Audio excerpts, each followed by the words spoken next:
President Trump's call for a wall on the southern border with Mexico has been at the center of his plan, of course, to crack down on illegal immigration. Well, meanwhile, the New York Times reports, quote, as the Trump administration moves on multiple fronts to shut down illegal border crossings, it has also stepped up punitive measures targeting private American citizens who provide compassionate help to migrants, Good Samaritan aid that is often intended to just save somebody's life. In January, 4 humanitarian aid volunteers with an Arizona nonprofit were convicted of misdemeanor charges for leaving water and food for migrants coming by. An additional volunteer with the group faces federal felony harboring and concealment charges.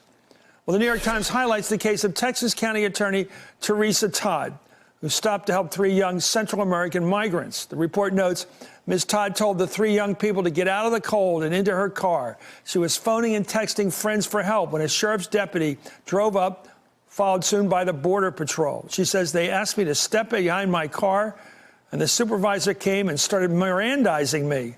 And then he says that I could be found guilty of transporting illegal aliens. Wow. Well, joining right now is Teresa Todd, County Attorney of Jeff Davis County, Texas. Thank you. Teresa, thank you for coming on.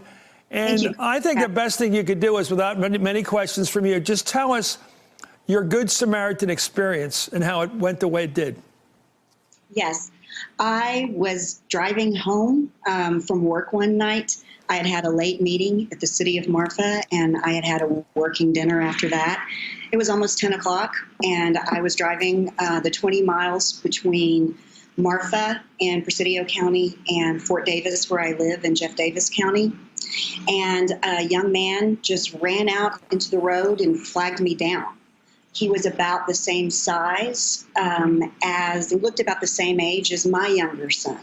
So my heart just went out to him, and I thought, oh, my Lord, I've got to stop and help this young man. What if this were my son?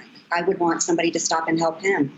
So I turned around, drove all the way back around, and stopped to talk to him. And he was with his brother and his sister. They had all been traveling for days. They didn't have food or water. And his sister was very, very ill. I could tell that she needed immediate medical attention. It was chilly that night, so I asked them to get in my car so they would be in out of the elements. I turned on the heater, and I tried to call a friend who works for a refugee services organization, and then I called my friend who's sector counsel for the U.S. Border Patrol. And while I'm making these calls, I see someone pull up very slowly behind me. I don't know who it is, and it was very scary because I didn't know if it was somebody who might want to cause harm to the kids or to me.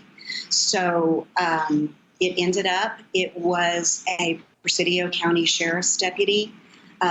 He came, and I explained the situation. I explained that the sister, who now I know her name is Esmeralda, that she really needed medical assistance immediately. The Border Patrol came, and I assumed that I would, of course, be asked to come down to the station and give a statement. I mean, I'm a prosecutor in Texas. We take statements from witnesses. But when they asked me to step behind my car and started Mirandizing me for harboring or transporting illegal aliens, it was very surreal and it was crazy. And I immediately said, I didn't do that. I didn't do anything. I'm just trying to help these kids. But they took the kids. Well, here's the question. We got to figure out the lesson, because everything has to give us a lesson. What were you supposed to do as a human being, an American or whatever? You're walking, you're driving along in the dark. You see people in desperate trouble. Are they arguing you should have just left them alone out there to die, maybe, in the one case of the one person who's really in trouble physically? Is that what they said to you? You should just let them alone, just leave them out there alone?